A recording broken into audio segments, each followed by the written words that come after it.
All right, the last question that I'm going to take, I know there's a lot more questions coming in, guys, and remember, inside the Facebook group, I always try to answer them. Um, all right, so a lot of them, okay, so targeting. So Ikram had asked me about targeting and said, how do I target people? This is a really, really great question on multiple levels. The first level, this is a really good question, is because targeting has become this weird thing where people think that on social media, the more following you have, the better it is. So everybody's doing this contest where, you're giving away gift cards and you're giving away stuff, right? Now, when you give away stuff, yeah, is your following going to grow? Sure, of course. Everybody loves free stuff. So of course your following is going to show, and hopefully you are going to have a big pool of audience that is going to convert, and that's great. But the thing is, because there are so many platforms and because people are so active on so many pages, it becomes harder to keep people reeled in if you're not giving stuff away. So when your audience is based on targeting where everybody expects free stuff from you, then that's what your audience is going to be. And that's where you want to be careful. I am a big, big believer of quality versus quantity. I rather have 500 followers, out of which majority of them who are engaged with me, instead of having 5,000 people who are just there for free stuff and not really there to converge. That's the truth. So when it comes down to it, I would actually focus on when you're working on your targeting, get specific. Ikram, get specific, especially if you have my book, Why Your Marketing is Killing Your Business and What to Do About It. It's on Amazon. I have the entire chapter on creating your target avatars. I highly believe in this. Create your target avatars and then start in your ads manager, start targeting based on those avatars. So start using demographics. Demographics is a good thing for you to target. It's really good for you to target because this means that these people are on your social media pages. These people are targeting, these people are active and they're active on things that you want them to be active on. So instead of going on and just selecting everybody who lives in my area in 20 miles, because that's every adult, really, because 75% of Americans use social media, are on Facebook. So instead of that, focus on the demographics and the targeting. Focus on those few areas that you know that your audience is going to be active. That's the first thing. Now, the second thing is you have to accept that if you're a business online, you're going to get some creepy people coming on. I mean, there's a reason I call this live show Real Talk. And that's real. I mean, I have had to block people. I have had to block an entire country once because I don't know what happened, but all these people from that country were just being rude or obnoxious and trying to target me with certain things. So I did that too. You are going to get a mix of audiences.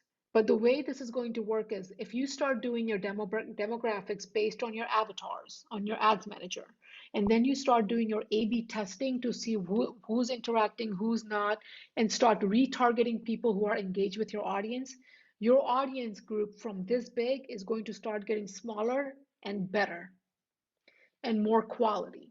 And that's what you want. So with your targeting, focus on demographics, be specific with your demographics. I mean, you have so many things that you could choose in the demographics. That's a 6-hour workshop that I provide, but there is so much demographics you can choose from. Base it on your avatar, base it on the people you're trying to attract. And I would avoid interest really because there's interest in your ads manager when you're trying to do targeting. Interests are great, but I rather have specifics. So I would rather pick job titles over interest. So I want more reliable data when it comes to it. Experiment with that. And yes, the first few times you do this, you are going to get people that don't match your audience. Remember, Facebook is open to everybody, right? It has over 1 billion daily active users. So if you put yourself out there, you're going to be out there. And remember that when you are posting content and you are doing ads, you are going to put yourself out there. So that's something that you have to decide on how comfortable you want to get on a personal level. For example, for me, I share so much content already online. You guys see me live, you see my photos, all this stuff, but you would hardly see, I've never Hardly ever. I think maybe I've shared my husband's photo maybe once or twice, if that. I don't need to share it. I am enough. The content I share is enough. So if I don't want to share my personal life, I don't have to. And I don't share, I share my parents maybe once a year when I'm have a photo of them when I'm wishing them happy birthday. Like I said, my husband, never really. I shared maybe one or two photo of him in years. People always are like, he's incognito. We don't know. Are you married? Yes, I'm married. I'm happily married. It's going to be actually my sixth wedding anniversary this Sunday. My husband and I are very happy, but again, I have decided to keep my personal life personal, and that's totally okay because everything I put up is going to be online. So remember to put your own boundaries. What are you comfortable with? What are you not comfortable with? And that's something that you're consciously going to decide, especially in our current environment.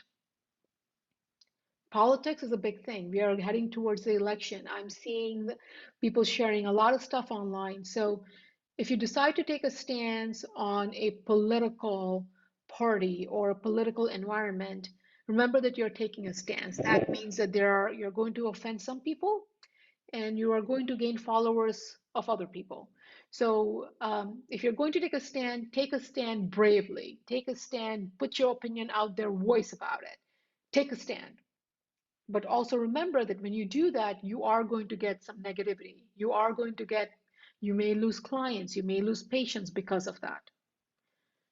The other side is for you to be diplomatic, right? So creating information, sharing information that is more diplomatic, that is a little bit more empowering, focused on the positive and not the negative. So that is also an option. In fact, this month we will be talking about that. How do you create content to share online in this environment? Because I think as we head towards the election, things are going to get really heated. And this was something that I'm going to share. So don't worry, we are going to share that this month, where we'll share how can we provide information and share information when it comes to the current environment and what we are living in. So we are heading towards that time. Thank you so much for everybody who joined. If I did not get to your question, don't worry. I will make sure that I reply to the comments. Like I said, comments are where it's at. Um, Again, I'll see you next week. Next week, I'm going to be live again. Bring your questions ready. I'm going to be live on Thursday next week as well. So October 8th, same time, same place, and I'll see you guys there. Oh, and don't worry, if you want to have that resource, the October resource that I'm sharing with you this month is 5 different kinds of video strategy. Go ahead and text the word resources to phone number 38470. So click on your message option on your phone, type in the phone number 38470, text the word resources, follow the prompts, check your email. If you haven't received it, shoot an email to info@minalsampat.com and I'll make sure that we get it to you. All right, guys, happy Thursday. Enjoy the rest of your Friday and the weekend, and I'll see you live next week. Bye.